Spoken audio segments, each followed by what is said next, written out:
The service list will house all of the different labour charges and service work that the workshop offers for sale. To create a new service, click the Create New button. You will be required to fill out a name for a barcode scanner and have printed barcodes for each service. Scan the barcode value in here. Specify a number of hours and minutes for the normal length of the service. Specify whether or not the sale of this service should automatically trigger a reminder message to be sent to every customer, reminding them to come back for a follow-up service. Beneath this, you can specify how the service is charged out, whether it be by the hour, as a fixed price, or as a price determined by the items that get used. If hourly charge is chosen, you'll need to enter in an hourly rate for each price level.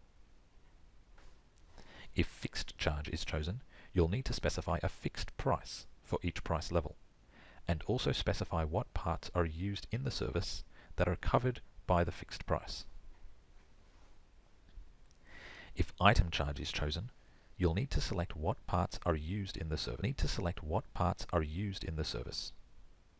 The total price of the service will be automatically calculated for you as the price of all selected parts combined.